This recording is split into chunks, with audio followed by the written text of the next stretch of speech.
Česlavas byloja broniui savo šeimyninę didžiąją tragediją. Broniau, atvirumas, kaip sakant, už atvirumą. Na, va, nutiko toks nutikimas, atvežiau savo bobą Kaunan pas daktarą, pas šitą, kur pizą žiūri. Va, šitą. Nu, daviau. Ginekologas ar ginekologas, sakai. Sakau, daktarėlim 10 litrų ir pažiūrėk žmoną į pizdą, kas ten yra. Nes, nu, per 20 metų net vaiko nei vieno nėra. Ai, kaip, nėra vaikų pas tavį? Nėra. Nu, pažiūrė, pasodina dabar daktaras ant to samolioto žmoną mano. Sako, boba, aš prašau, pertrauksiu, žinai, vieną kartą aš ant to samolioto pats buvau atsisėdę ir pasistačiau veidrodį priešais.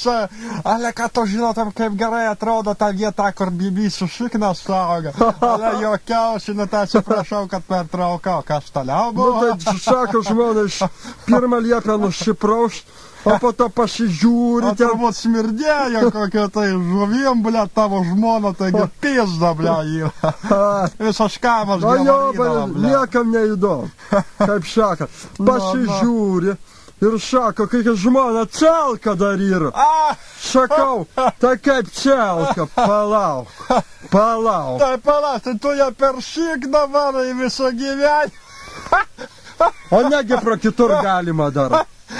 Durniau bobą reikia varyti per pėsdą arba per burną, kas per šikną varo tokie škrypeliai, visokie šitiegi protestantai, visokie pravoslavai, tikri katalikai varo tik per pėsdą ir burną. Tu ką nežinojai, blėt, tu durniau, nahai. Blėt, pizdės, susinervit.